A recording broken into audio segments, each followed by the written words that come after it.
how do you feel that we start to really break this addiction to fear? I mean, and just in general, why do people get so addicted to fear? I just did a whole YouTube video on that a couple weeks ago. I can't remember the name of it, but it has fear in the title. And I'm happy to answer that for you whenever you want. Please go ahead. Yeah. Well, first of all, let me ask you guys a question, all of you, whoever's watching and listening.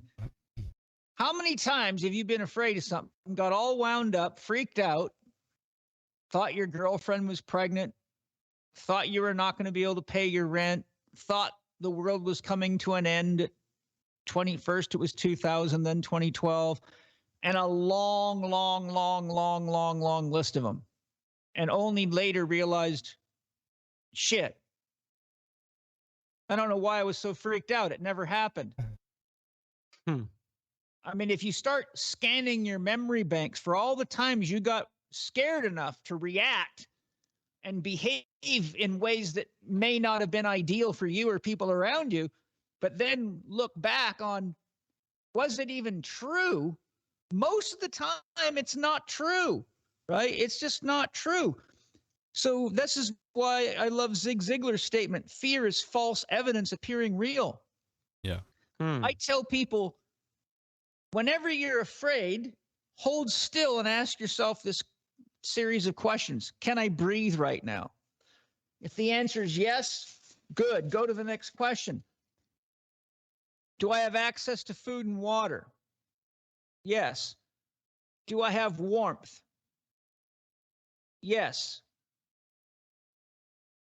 Do I have people that love me and that I can love? Yes. Do I have shelter?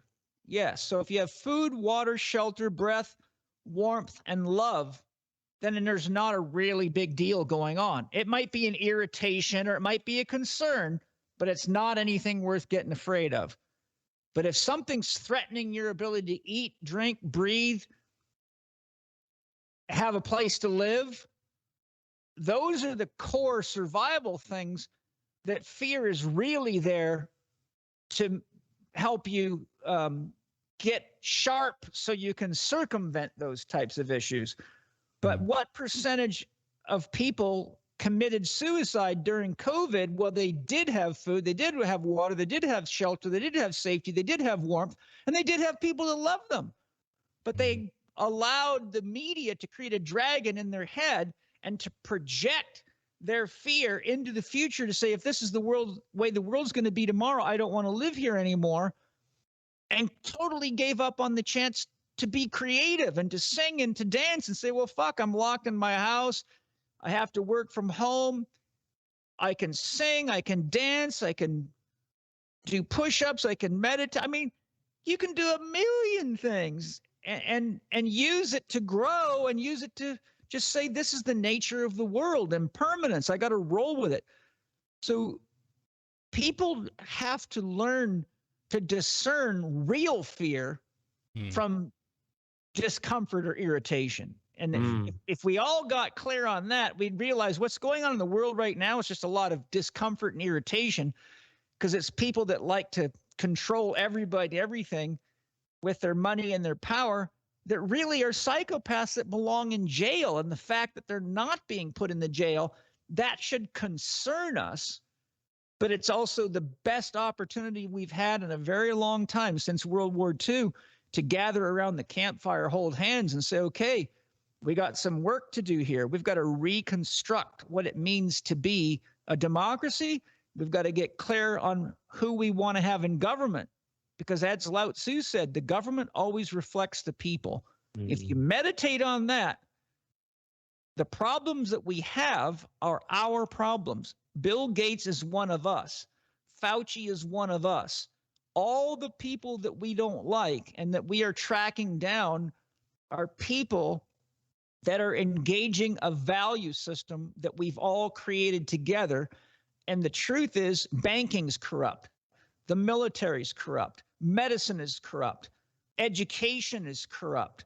And the list just goes on down the line. That's why Lao Tzu said the people always reflect the government, or the government always reflects the people, and the government's made of people.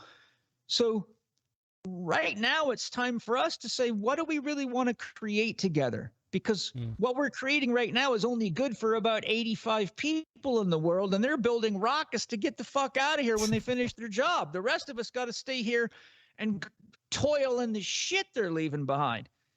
So I say now is not the time to get afraid. Now's the time to sleep well and eat well and say, we got work to do and we need to get together collectively and figure it out. And to do that, we got to stop believing in anything that's less important than something that we all need together, which is the world and each other. And until then, the game will go on. Yeah. It's a really good point. And it brings up, you know, a final thought on this topic that, man, I'm glad we stuck on the topics that we have. It's been very philosophical and kind of getting into deeper nuances of what we're talking about here. And, you know, Gordo, you mentioned the fear thing, breaking the fear pattern. And with what you said, Paul, it's interesting because evolutionarily, it's very recent that we are worried about slow killers. You know, in the past, it would be these very tangible, in your face, immediate, urgent threats. Yeah. It's a tribe that you don't recognize, or it's a creature that's literally too close. You can't run fast enough to get away. It's those moments that cause for us in the past to have fear. Everything else, you would hear stories of hunter-gatherers saying like, I just can't stand eating the same thing every single day and then having nothing to do during the hottest hours of the day. So you just kind of sit there beneath a tree for hours. We've alleviated some of those things by having bread and circuses and more things for us to do, and more, you know, air conditioning and food on demand, anywhere you go, if you want to call it food. But the bottom line is nowadays we're also dealing with what you were even just mentioning is, you know, I just pulled up an article here that's talking about the 2 days before the end of the moratorium on evictions from COVID.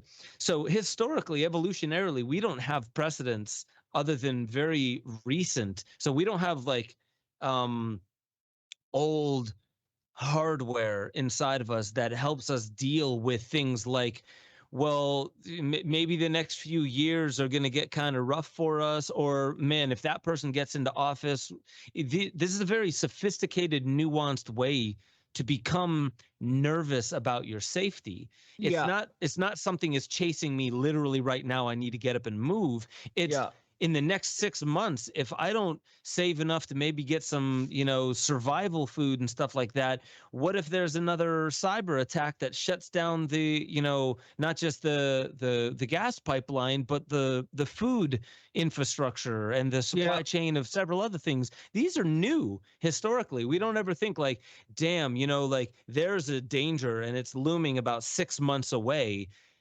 You didn't have that back in the day unless they were mapping the stars and they knew an asteroid was coming. You know what I mean? So what, like that's another nuance to how we approach fear and just concern about, are we safe? Can I breathe? Well, yes, right now, but is the air going to start getting taxed by Nestle?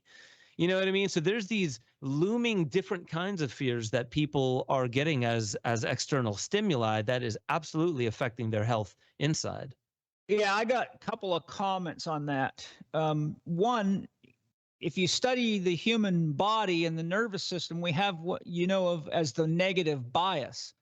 And the negative bias is built into us as creatures that evolved in nature because the negative bias is constantly scanning the environment for threats, such as snakes that'll bite, animals that'll eat you, real dangers. So our whole nervous system is far more oriented toward remembering threats and traumas than it is birthday cakes and dance parties, because very few people die in those environments. But what happens is, if you look at Maslow's hierarchy of needs, the bottom of it is physiological health. If you study Claire Gray's structure of values memes, bottom values meme is beige. And he says whenever anyone gets to beige, which means their health is deteriorating, they become totally I-centric. They cannot help other people, and it shuts them down inside because it's a survival strategy by the body not to give to others when you're sick. So the point I'm making is that because most of the world population is physiologically sick, it's driving their minds into a negative bias. And now they see snakes everywhere. But really what that is that it's the body saying you need to address these issues, and you've got to start with what you can control. You can control your diet. You can control your breathing, et cetera, et cetera. You can control your mind if you pay attention to it and spend time holding still, looking at it. You know, the old saying, a mind makes a better tool than a master. Most people are completely the victims of their minds, and they've given their minds over to other people because they're too lazy to think. This is why David Bohm said, real thinking is hard work. That's why most people just rearrange their prejudices and call it thinking. So the point I'm making in a nutshell is, because we have such a large percentage of the population in a state of ill health, it drastically affects their perception of the world. And because they're in a state of ill health, they don't have the natural tendency to say, what can we do about this? Because only a healthy person can be we or all oriented as a survival strategy. And so when you keep people sick like that, you know for sure they're going to come to the bird feeder. You tell them there's a virus in the air, they think, oh my God, if I get one more thing, and they told me it might kill me because I've got a respiratory problem and I've got obesity. Well, now they're scared to death. But if you say that to me, I say, big deal. There's viruses in the fucking air every goddamn day, everywhere you go. And there's funguses and there's parasites and there's chemicals. And there's a myriad of threats. If you really look at all the threats in the environment, we got a lot bigger threats than any virus. The real virus is the people behind this show. That's where we need to work collectively together. Then the next thing is that when you have an insidious onset, like you're talking about, we're all getting plenty of warnings that we need big change. And that's when you've got to get creative. That's when you gather together. That's when you have hive mind. One time I was under a lot of stress. I was working too hard. And I was really just exhausted. And I knew I had to go inside of myself for help. So I called up my bee power animal, which is my root chakra power animal. And I said to my bee family, I explained what was going on. And I said, what advice do you have for me? And the queen bee said to me, Paul, nobody can make honey alone. And I said, you're telling me I need to delegate more. Yes, you're trying to do too much by yourself. None of us can make honey alone. It takes a hive of bees to make honey. And my message in this regard is that none of us is going to solve this problem alone. And in numbers, we have each other. And in realizing what's important to life, we have to protect the earth. We have to protect the water. We have to protect the air. And we have to manage our warmth with intelligence, because that is the sun within us. And you can't do that unless you eat a balanced diet and good food. The game board has to be protected, but it's being stolen from ruthless people that prey on our capacity to be susceptible to believing in anything that makes us sick, so they can keep us weak and isolated. And those bees can't make honey. They have to go to somebody else for honey. And that's how they keep tricking people. But if you realize that what most people are afraid of is a mythic transition and a call to a new level of creativity to transform the way we relate to nature and each other, so that we can create something sustainable, and so that we can use our wealth to take care of the 2 billion people in the world that haven't got food and haven't got health care and haven't got water. I mean, everybody's so worried about getting a virus. I'm like, do you realize that there's 2 billion people in the world that don't have a pot to piss in and have flies living in their nostrils, and no one even gives a shit because you're worried about some little illusionary thing that isn't really any more dangerous than a seasonal flu based on heavy scientific analysis. So you see, our orientation is still so towards our self and believing immediate threats. People are too tired to even investigate the truth because that requires an act of expenditure that moves away from calibrating to their vitality and doing what's necessary. Because even if they did figure it out, they don't have enough energy to do anything about it. Right. So my point is, long-term threats are invitations from the environment to pay more attention to what we're creating together and to grow spiritually and get past our racial, ethnic, and religious biases and say, we all come from the universe and we're all children of the earth and we're all destroying it directly or indirectly. And we all are creating a limited shelf life for our species on this planet by acting so unconsciously. And now is the greatest time there's ever been, because it could be a lot worse. We could be in a world war with nuclear weapons, and that you should be afraid of. But right now, we've got an autoimmune disease where the military-industrial complex is in a pinch because it can't make money off a war, because if you piss off one Korean dictator or Chinaman with a nuclear warhead pointed at you, it's the end of the game for everybody. So now they've got to turn the force of the military-industrial complex in on itself to create an autoimmune disorder and make the public the enemy and surveil everybody. And the same thing they did with 911 when they put TSA security in all these airports and spend billions and billions and billions of taxpayer dollars. Yet after something like 8 years or 10 years, research showed that it had improved travel safety 0%, but cost us billions because it's a scam. It was the initiation to what we're going through right now. So we've got to heal the autoimmune disorder by not participating in it. We've got to say we are going to protect the vital resources. We're going to protect each other. And we're going to get smart enough not to believe what's on our phones and to discern who real experts are and who are salesmen with cheap snake oil and tricks.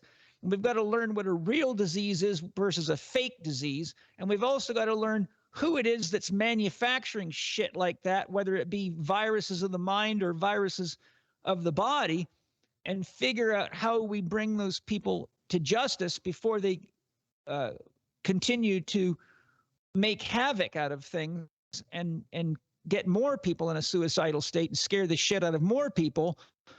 And that's just part of life. Whenever you get a bunch of people in one place, inevitably you're going to get a mental case. And unfortunately, when you get mental cases with money, they're called psychopaths, things can get dangerous. But every tribe had shaman, every tribe had a chief, they had a medicine man, and they had elders. And right now it's time for the shaman, the chiefs, the tribal elders, and the medicine men of the world to get in a circle together and say, this is what we've got to do right now, boys and girls, or your future looks just like yesterday, except the bonds get tighter and the control gets tighter and the freedom gets less and less until it strikes a revolution. And that revolution will be a powder keg of violence. History proves that to us. Make sure y'all head over to benjosephstewart.com, become a member. You'll have access to the growing library of deeper dives where I talk about all the stuff that I really can't talk about on YouTube. Make sure you get involved in the Discord chat. That's where a lot of the conversation is happening, talking about new theories, being able to interweave into the greater conversation that is how we awaken infinity. That's our highest potential. And I just want to remind you, you are the most powerful technology ever known to creation. Wield it like an artist with a conscience.